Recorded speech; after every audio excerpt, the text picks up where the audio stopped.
Hi friends, నమస్తే. Welcome to ఇల్లు ఇల్లాలు. నేను బిందు. ఇవాల్టి రెసిపీ ఉసిరికాయలతో చట్నీ, పచ్చిమిరపకాయలతో ఎలా చేసుకోవాలో చూసేద్దాము. ఇది వారం పైనే నిల్వ ఉంటుందండి.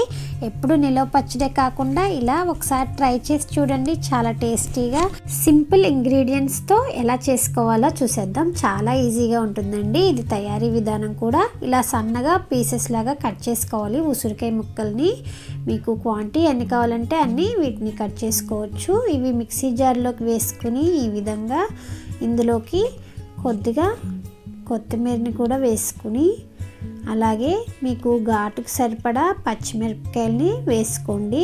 ఇక్కడ నేను 4 పచ్చిమిరపకాయలని వేసుకున్నాను. ఇందులోకి తెల్ల నువ్వులు 2 స్పూన్లు వేసుకుంటే టేస్ట్ అనేది చాలా బాగుంటుందండి. అలాగే ఇందులో 4 లేదా 5 వెల్లుల్లి రెమ్మలు, 1 స్పూను జీలకర్ర, అలాగే ఉప్పు. నేను ఇక్కడ రాళ్ళు ఉప్పు వేసుకుంటున్నాను. మీకు లేదంటే మెత్తటి సాల్ట్ అయినా వేసుకోవచ్చు. సరిపడినంత వేసుకుని దీన్ని గ్రైండ్ చేసుకోవాలి. మరి పేస్ట్ అవనవసరం లేదండి.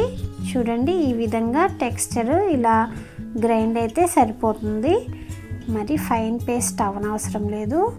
ఇలా దీన్ని ఒక బౌల్లోకి ట్రాన్స్ఫర్ చేసి పెట్టుకుని స్టవ్ మీద కడాయి పెట్టుకుని అందులోకి 3 లేదా 4 స్పూన్ల వరకు ఆయిల్ వేసుకుని అది బాగా కాగిన తర్వాత పచ్చిశనగపప్పు 1 స్పూను, సాయమినపప్పు 1 స్పూను, అలాగే జీలకర్ర 1 స్పూను, 1/2 స్పూన్ ఆవాలు, ఎండుమిర్చి 1 లేదా 2 వేసుకోవచ్చు.